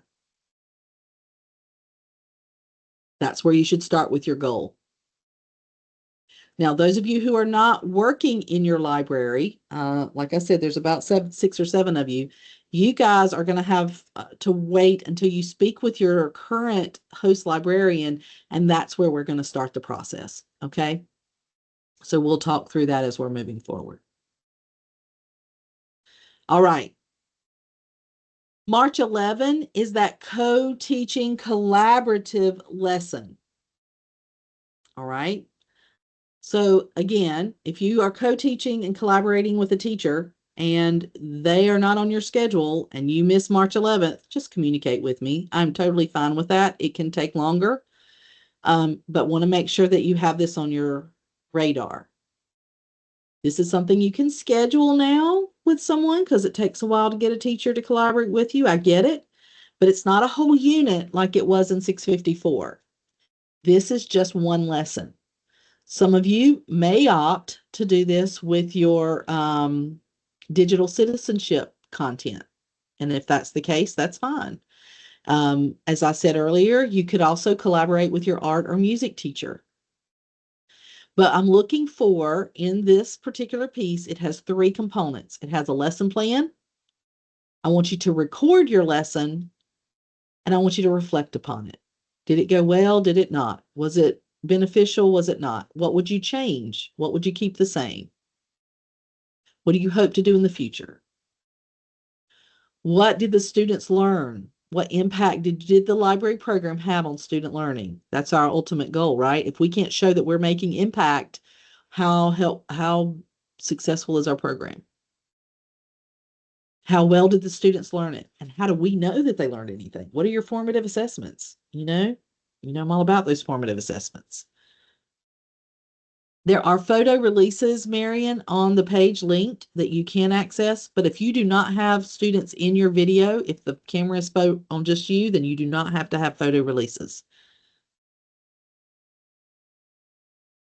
Okay, I think that was both your and Annika's question. If your school has one, that's fine, but I have one linked that you can use as well. It will not leave our university portal. We're not going to publicize it, so you should be fine. That's up to you, Cassie. They do not have to be for my purposes. Good questions.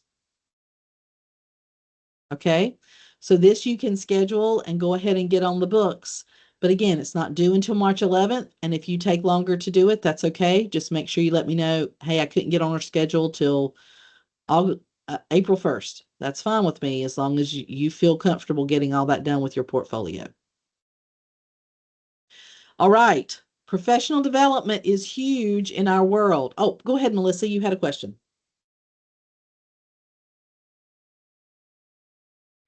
Sorry, I couldn't get unmuted.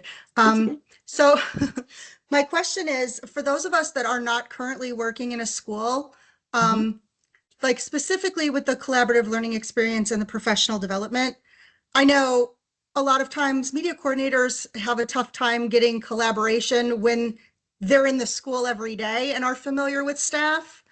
Is there, do you have tips for somebody that's like, hi, I've never met you, but I'd love to come in and, work with you. And you're going to know me for about 3 weeks and then you'll never see me again. That's where I would say it's good to have a great rapport with your school librarian. If they already have something set up as a collaborative opportunity with a classroom teacher, maybe you could connect with them and do one of the sections, one of the classes. Another one that's a little easier is your art or music. I'm just being real. Secondary or support teachers are also great to be able to collaborate with and are able to do that a little better. I have and will also approve if you collaborate with the librarian that's there. That's not my optimal approval, but I understand that you are in a situation that becomes more difficult. The other thing you said that I want to point out is what about PD? And this might affect everyone. Since COVID, principals are very, very protective of their classroom teachers' time, and I get it. So let me throw out a few options for your professional development. It's okay to do this at a PLC with just a grade level. Now, Melissa, I would like to say if you teach a particular grade level, or I think there's one or two more of you, maybe it's you, Emily or Jessica, that teach social studies, for instance, at a particular school. I would like for you to choose a different area to do your PD work with or your collaborative lesson with, because it's really easy to do your own grade level, but it's harder to have that whole librarian view if you can't. So attempt, but I get it. You're also working as a full-time teacher and that becomes difficult. So that's okay. Just communicate with me ahead of time and let's just talk through it. I'm glad to support what needs to happen. We want to make this easier for all of you, not harder. Now, for a PD, it could be with a small group, which could be a PLC. It could be a Tech Tuesday. One of my favorites is like a lunch and learn, or it was called Power Half Hour out at Apex High School. And teachers would come in with their lunch and they would go over a particular tool that they could use in their library. All of those are great. Any of those are fine. I would like it to be face-to-face because I think sometimes that's something that we don't get an opportunity to do, and this gives you an excuse to get some of that time in. But if for some reason there's no way to get it approved, I'm also okay if you record your professional development to deliver virtually. What I do expect in that, though, is I do expect in a virtual PD for there to be some kind of preliminary survey that they fill out. How do you know that this is even important that they learn? Let's say it's NC Ed Cloud, those of you who are in North Carolina, how to access and utilize the resources that used to be NC Wise Out. Georgia, I'm sure has a version. Virginia, I'm sure has a version. And also a survey at the end to know, what did they learn from your PD and how they're going to use it in their instruction, right? It's important, no matter if it's in person or virtual, that you have those two components to support it. I'm also looking for in your professional development, make sure you look at that rubric. I would love it to be recorded or at least images from your PD shared. So kind of plan that ahead of time so I don't have 3 images of the same thing. I had somebody do that last semester. Well, here I was talking about this, and here I was talking about this, and here I was talking about that. From an image, they look exactly the same. There were no visuals to support that you were talking about something different. Think about what you're doing for national boards. This is prep for that. All of the things that we're asking you to do are things that you need to be doing in the job anyway. And they're things that will help you get practice and when all of you plan to do your national boards potentially. Okay, so it is aligned to that. We have on here March 18th, but that, again, if you can't get it done by then, please let me know. All right, we're here to support that. Now, again, if you're not hired, you said it, Melissa, it's hard to get FaceTime with teachers. It's hard for you to get the ability to collaborate when you're not in the building the whole time. We're going to be flexible. If you come into a situation, you're like, Wait till you talk with them, okay, Melissa? But once you've talked with your supervising librarian and kind of come up with some options, if you're like, I don't know if this will float or not, just email me or contact me. We'll meet one-on-one and kind of talk through everything. So once you've met with them, we can talk either after class the next time we meet on the 28th. These are my ideas. I want to talk about them ahead of time. All of those are really open to me. I'm really happy to do it. Make sense? Yes, thank you. Andrea, the answer to your question is yes, if push comes to shove, but I hope not. But we'll see. My goal is for you to be able to work in your different schools. I know that's harder. I truthfully do. Those of you who are trying to work full time and have to go to another building, we can be flexible. So if you need to do that in your own building, we'll talk through it. Those are great questions. Thank you. You're welcome. Truthfully, I want you guys to be successful, so I'm going to support you. But what I'm not willing to give up, I'll just be real with you, is I'm not willing to give up a valuable experience for you to feel confident in the library once you get there.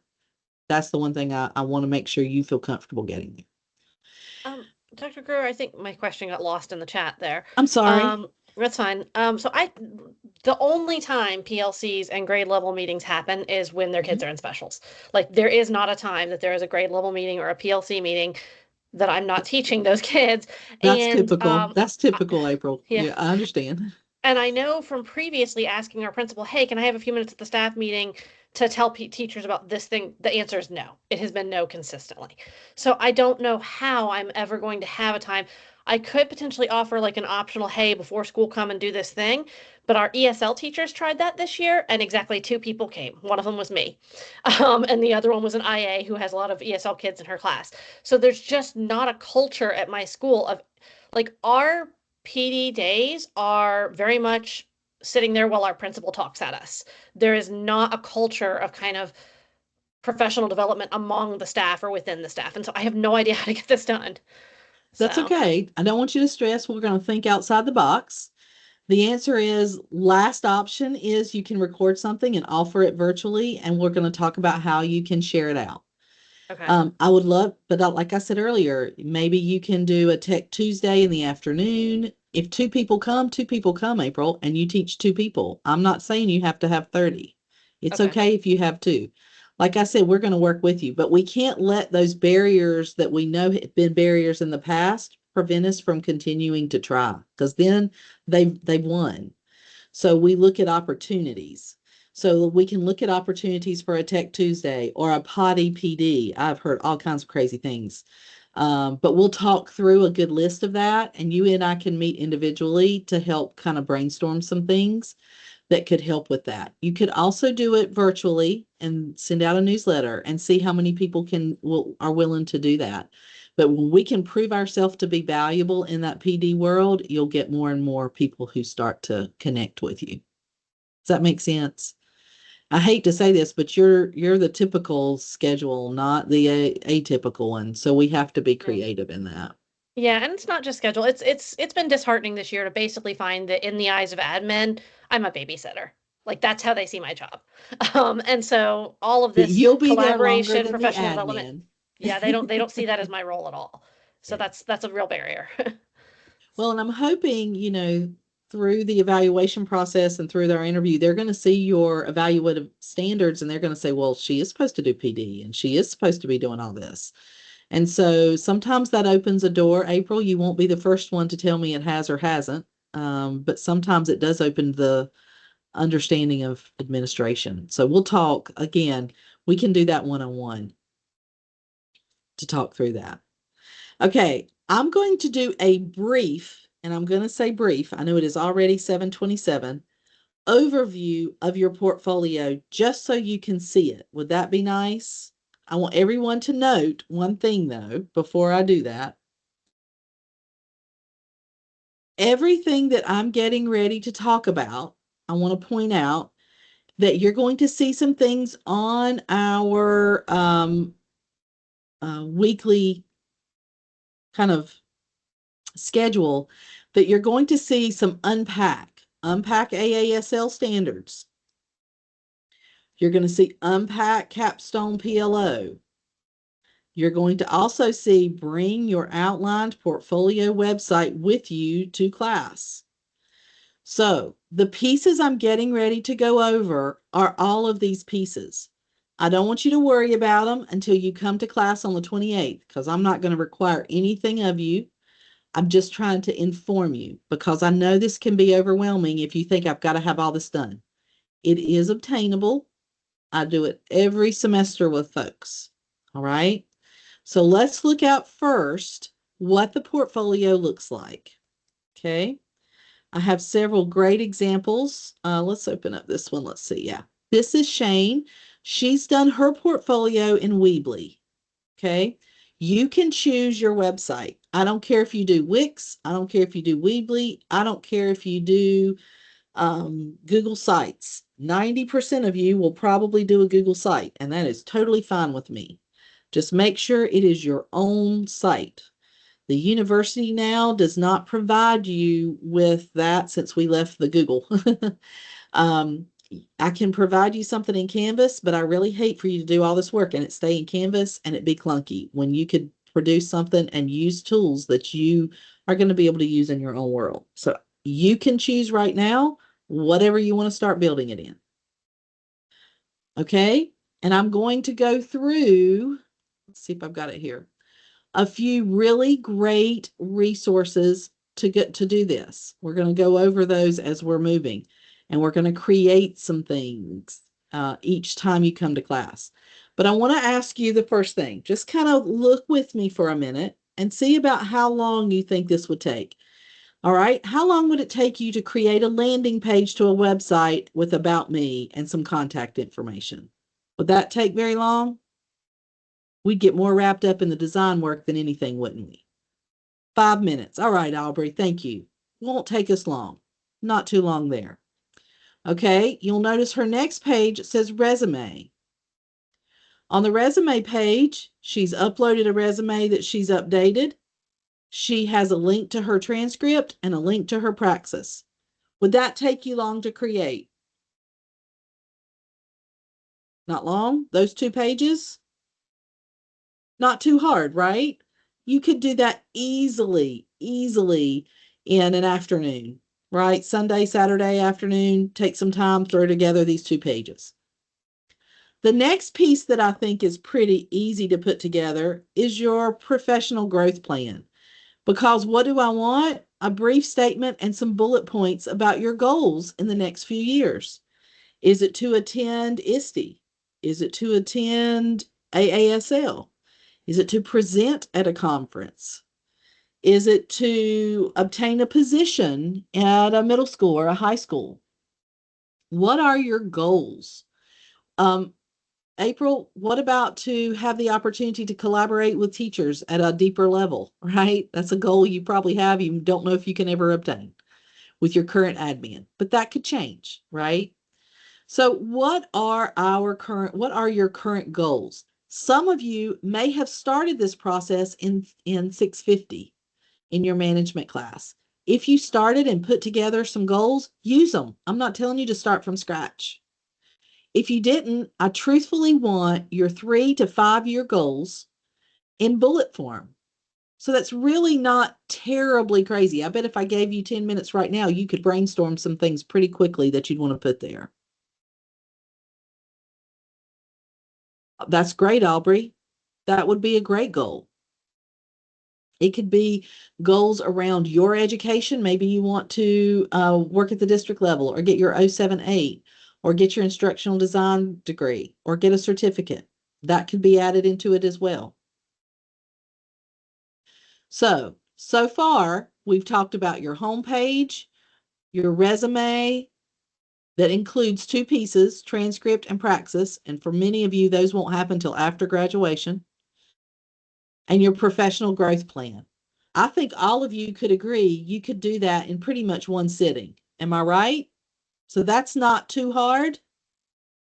Looking for some feedback. Thumbs up, maybe.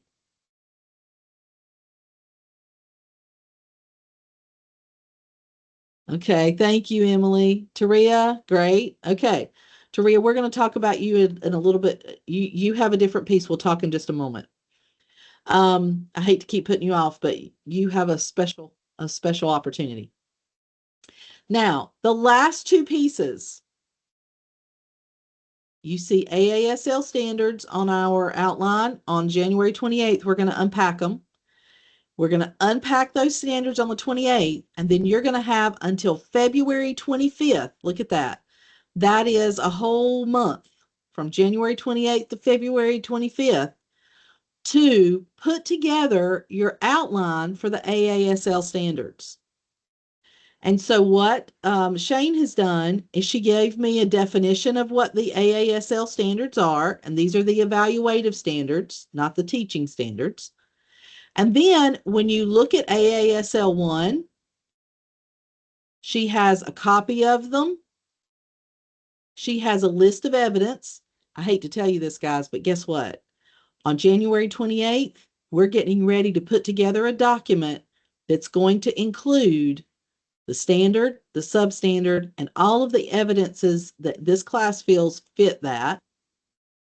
And then you get to write how they align, what they learned, and the impact on student learning. And your references are at the bottom. You have an entire month, January 28th to February 28th, to put together this particular piece. And that would be the AASL standard piece. So again, if I look at it, that's 5 standards. That's almost one a week that you could do.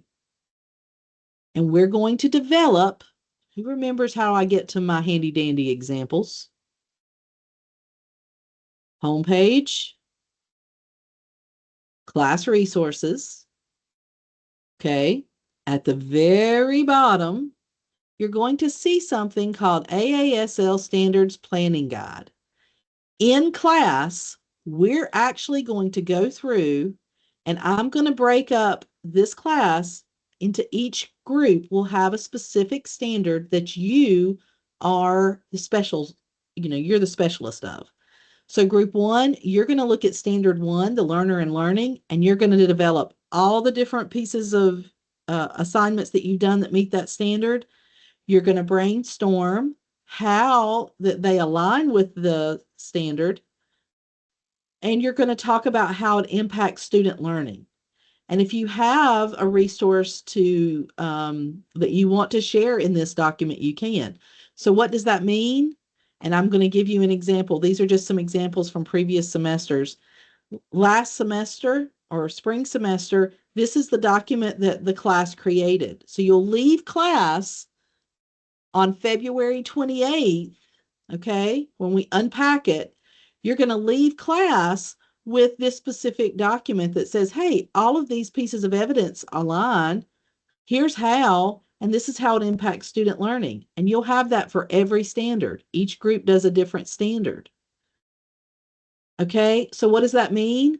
That means that surely with that document from January 28th to February 25th, do you think you could fill that out if you leave class with at least an outline of what should go there?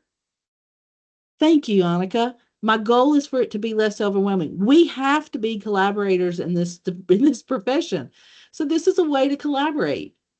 So don't stress about it at all, promise me.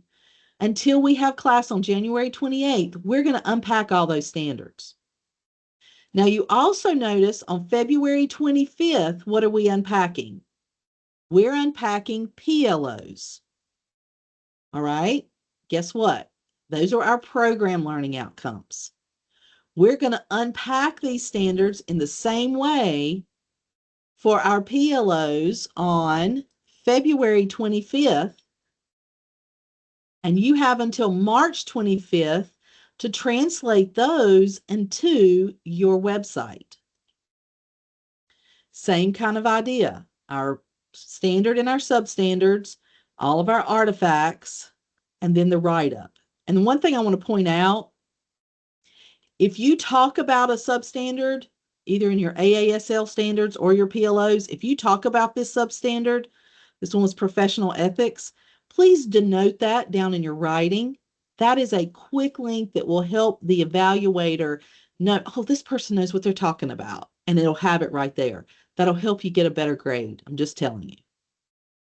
But again, you have that entire month, right? We unpack it on February 25th, and on March 25th, you bring your whole portfolio to class, right? If you've broken it down and followed our kind of guidelines, then we'll peer evaluate it. Doesn't have to be done. You got another whole month after that. But then you'll have your entire structure that you can start to fill in. I like to say, especially in October, here's your skeleton. You have it filled in by March 25th, and then you can just elaborate and change up and beef it up, right? Put some meat on that skeleton's bones. Doesn't feel too bad now, I hope. That's your whole portfolio. The one last thing I do want to say is this. Your portfolio has two different audiences. You have an audience that is the licensure audience. All of you are getting your 076 license. The part that you're doing are the AASL standards for your license. So all school library licensure only folks, everybody has to do the AASL standards and the base level portfolio.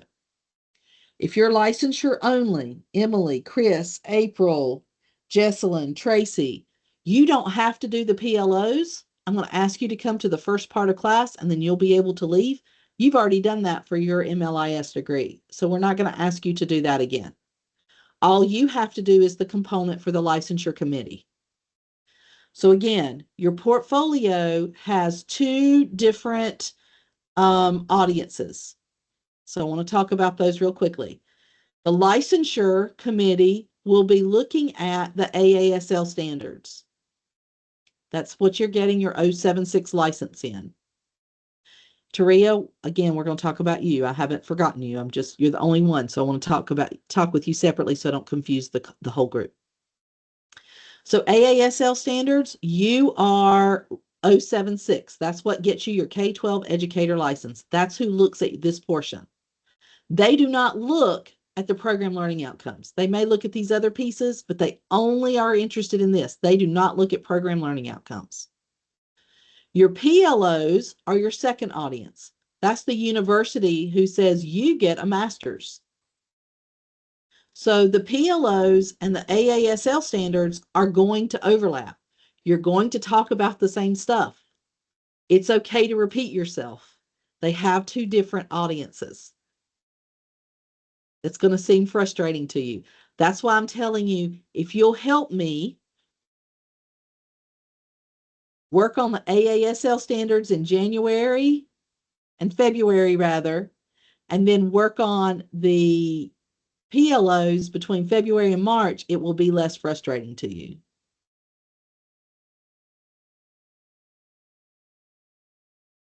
No, Cassie, you're all right. I'm not going to let you get to that point. I will give you feedback before graduation. Yes, Annika. As much as I can. And we can also kind of talk through, if you have questions going into it, I feel like I'm repeating myself. You're going to.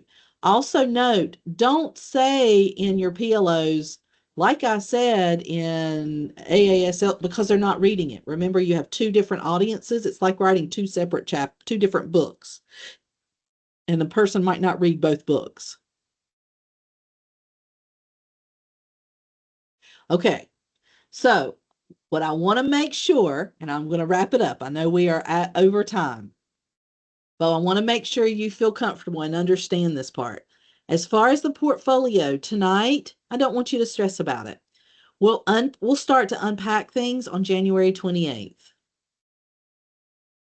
And then I'll prepare you for the next chapter on the 25th and of February, and then the 25th of March. So we're going to help you get to where you need to go, is what I want to say.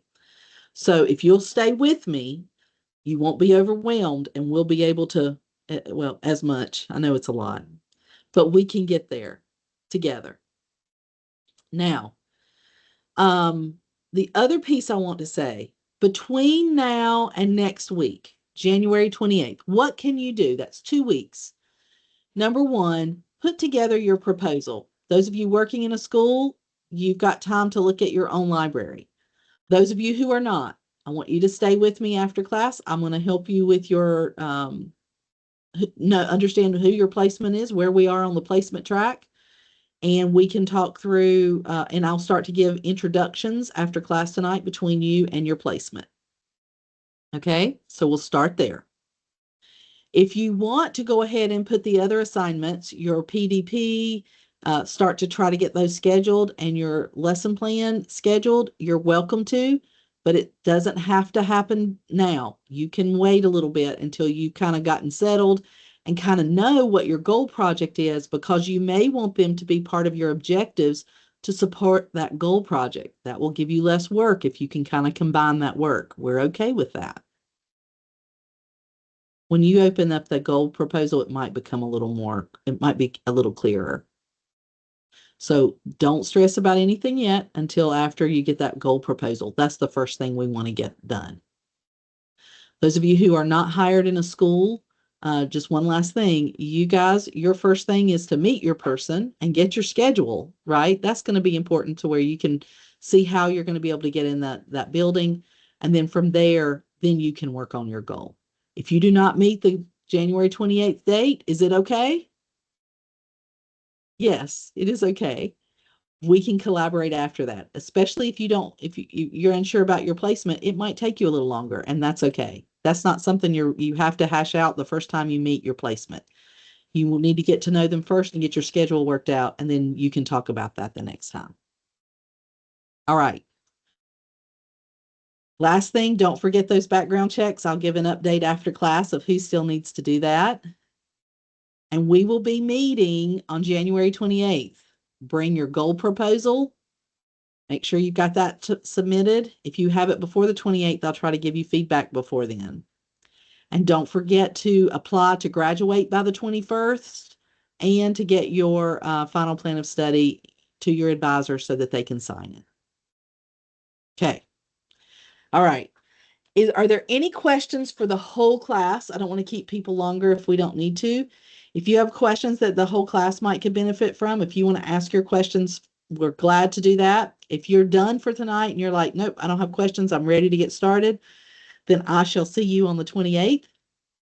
And if you do not have your placement, you've not hired in your school library, if you'll hang with me after class, we can talk, okay? All right. You guys have a great evening. If you have questions, don't forget I'm here and we'll talk through it. First off, temperature check. Everybody feel a little bit better?